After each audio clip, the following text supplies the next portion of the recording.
Game day in Fort Lauderdale. The truth is that with Jordi Alba, Busquets, and if Messi enters, Facundo Farias, who is also Argentinian, a great player, I think they will win. As Inter Miami eyes another trophy, Caplin News is live. Taking sides. Built the country. Union built the middle class. You deserve what you've earned, and you've earned a hell of a lot more than you're getting paid now. President Biden takes a rare position beside striking auto workers. And the vice president is on her way to FIU this week. These stories and more coming up on Newsbreak. Hello, South Florida. I'm Kelly Sanchez. I'm Pamela Correa. Today is Wednesday, September 27, 2023. Live from the Lee Caplin School of Journalism and Media in North Miami, this is Caplin News. Game day in Miami as Inter Miami takes on the Houston Dynamo for the U.S. Open Cup final, and it's right here in Fort Lauderdale.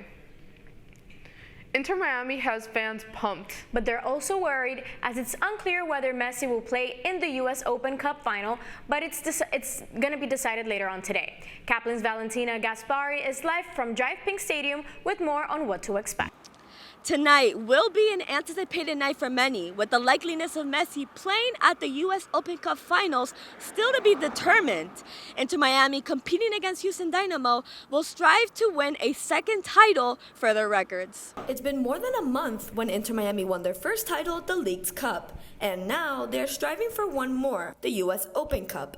Given Messi's conditions with his left leg after leaving the field at the Toronto game and not playing against Orlando on Sunday, the big question circling is whether the captain will play the full 90 minutes of the match or be watching the game from the benches as a substitute player. Inter Miami's head coach Gerardo Martino spoke yesterday at a news conference with Sergio Busquets, answering the question fans have been eagerly waiting for.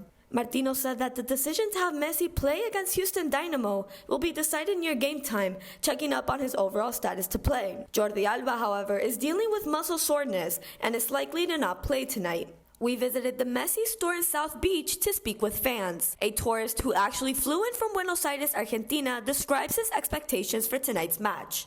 The truth is that with Jordi Alba, Busquets, and if Messi enters, Facundo Farias, who is also Argentinian, a great player, I think they will win. When asked about the possibility of Messi playing the final, Malvaso says there is a chance. I don't think he's going to go in, not at first, because he's in discomfort, but I think that if they need him, he's going to come in. With or without Messi, it's all eyes on Inter Miami tonight, and fans will make their way to the stadium as the game against Houston Dynamo starts promptly at 8:30 p.m. Live from Fort Lauderdale and for Caplin News, I'm Valentina Gaspari. President Biden sends a message of solidarity to the auto workers after his visit to Detroit, where he joined the picket lines, leaving us with one question this morning. Will his visit help auto workers get their fair share? Caplin's Tanissa Sr. with more on the president's visit from yesterday and the UAW strike.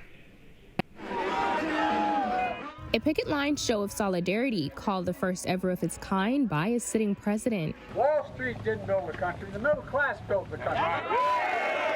Union built the middle class. You deserve what you've earned, and you've earned a hell of a lot more than you're getting paid now. Thank you very much. President Joe Biden also working to slow dropping poll numbers as a government shutdown deadline looms in Washington.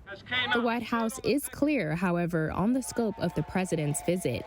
We are not involved in negotiations. That is something for them to decide what is going to work for the parties that are involved. At stake, the United Auto Workers' powerful backing for the 2024 presidential election. Former President Donald Trump is expected in Detroit later today to address current and former union members at 8 p.m. Workers say they are focused on getting their fair share of record auto company profits. Coming in 2010, we, of course, didn't have any pension after bankruptcy and everything. So I would really like to see that cost of living is tremendously high right now. The U.S. economy is estimated to lose billions of dollars before a labor agreement is reached, and those costs are expected to roll downhill to customers. They're paying more for labor. They're paying more for building the car. The price of the car goes up. Reporting for Caplin News, I'm Tanissa Sr. Plans in place this morning for Vice President Kamala Harris to visit FIU campus in West Miami-Dade. Right now, the vice president is in Atlanta, where she's speaking to students from 4 HBCUs. Tomorrow afternoon, she will speak to FIU students. All students received an email from the White House with details about registering for tomorrow's event. It is the 5th stop of the vice president's Freedom College tour. As of this morning, a debate between two political rivals is being set. California Governor Gavin Newsom has engaged in discourse in recent years regarding controversial policies passed by Ron DeSantis, such as the Parental Rights and Education Act. The moderator of the debate will be Fox News anchor Sean Hannity, who threw out the proposal to Newsom during an interview back in June, to which the California governor responded, "I've been trying to debate him for 2 years." DeSantis has also been vocal about a potential clash. The men will get their wish, as Fox announced it will occur on November 30th in Georgia.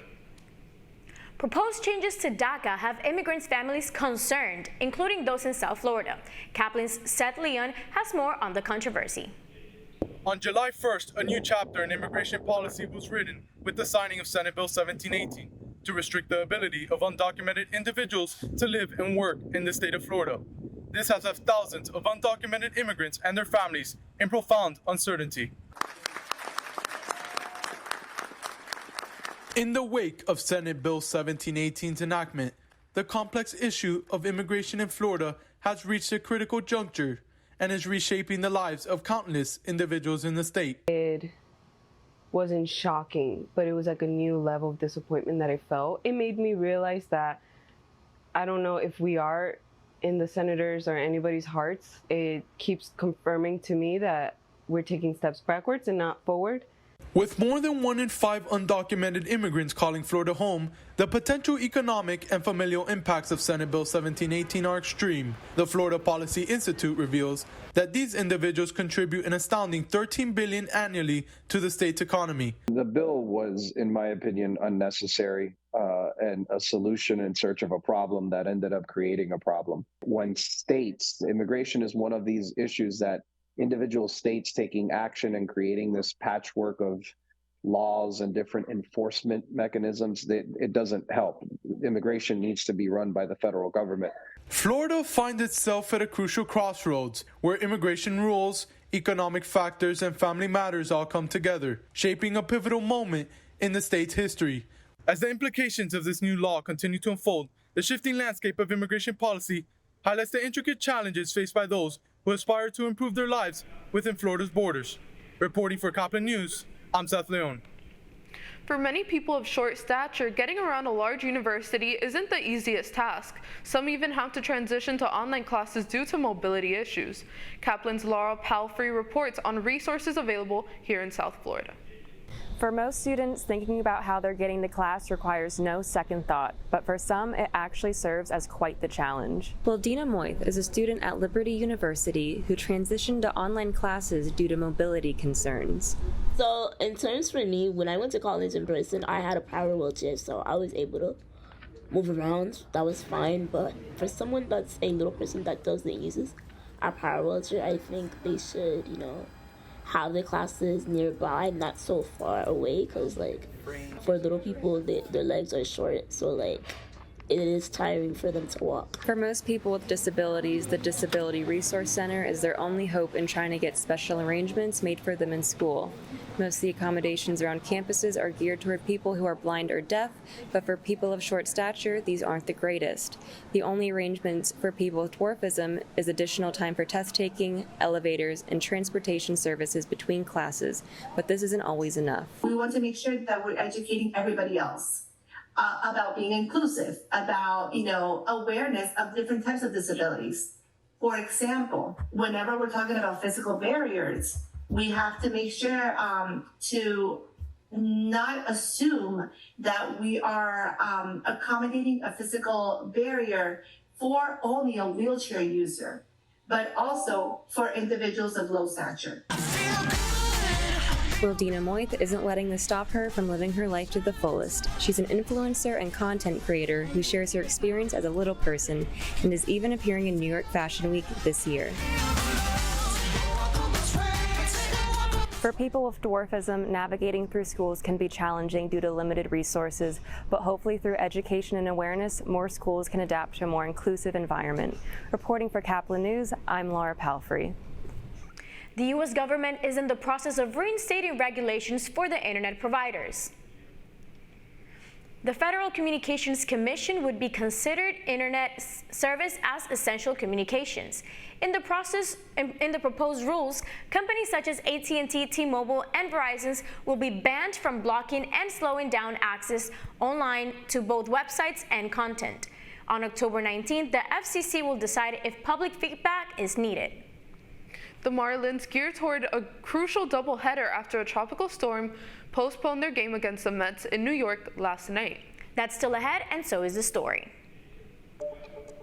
South Florida Wildlife Center is a nonprofit wildlife hospital that specializes in the rescue, rehabilitation, and release of Florida's native animals, as well as educating the public and our very extensive student and volunteer program. How the South Florida Wildlife Center works to protect the vast biodiversity in the states. Newsbreak will be back in 2 minutes. Severe weather can strike anytime, anywhere, but there's a simple way to stay safe. Hey, Jim Cantori here. I stay safe in dangerous weather by planning ahead. You can stay safe too with a few easy steps. Build an inexpensive kit with supplies for your family's needs. Write down important information like phone numbers and medications. Always talk with your family, and remember any pets in your planning. Be ready, be safe.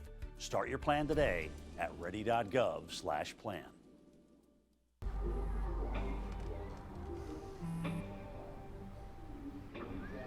I don't know why you're so sad. You've got a roof over your head. You gotta stop with that depression stuff.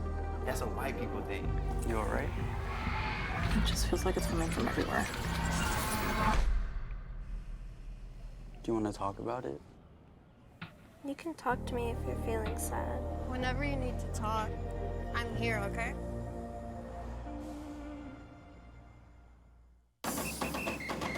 If you're buzzed and doing this,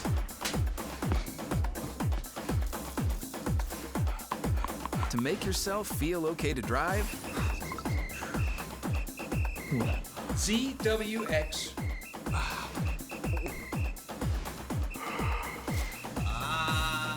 you're not okay to drive. YGKLVW. Regular you.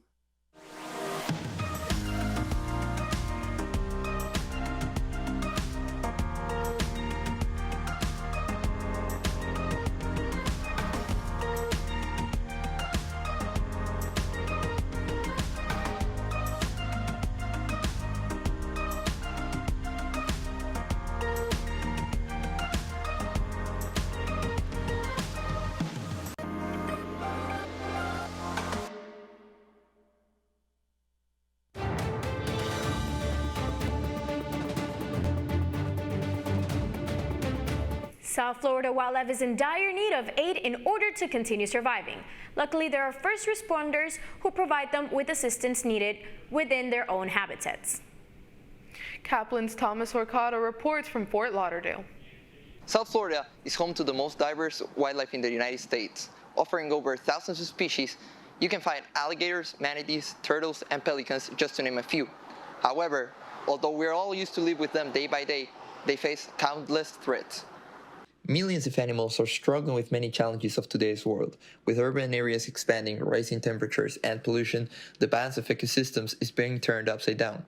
But the combination of these threats is not only impacting the well-being of countless animals, it is also driving the urgent need for conservation efforts to protect these irreplaceable creatures. South Florida Wildlife Center is a nonprofit wildlife hospital that specializes in the rescue, rehabilitation, and release of Florida's native animals, as well as educating the public and our very extensive student and volunteer programs. South Florida is really lucky to have many passionate individuals and organizations working non-stop to ensure that our wildlife keeps growing and developing.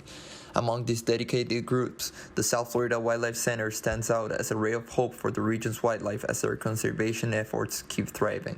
So last year we got a little over 8,000 animals admitted to our hospital. Our largest volume was in, I believe, 2017.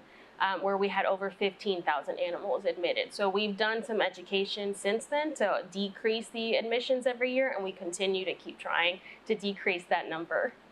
Although we can find conservation centers throughout Florida, most communities are not aware of their presence and importance. These animals need our help, and these organizations can save their lives. Let's remember, we all play an important role when preserving the different ecosystems. By supporting these heroes and making the right choices, we can also help protect the wildlife and beauty of South Florida. This is Tomas Orcada, signing off. There will be a doubleheader today for the Marlins. They'll play 2 games against the Mets after crews determined last night that the field in New York was too damaged by Tropical Storm Ophelia and it's not suitable to play on. Still, good news for the Fish in the final race for the playoff spot. The Cubs lost at Atlanta to the Braves last night, putting Miami just a half game back of Chicago for the last wild card spot. A 2-run single in the 8th made the final score Atlanta 7, Chicago 6. That's all the time we have for Newsbreak. I'm Kelly Sanchez. I'm Pamela Correa. Get more news anytime at caplinnews.fiu.edu.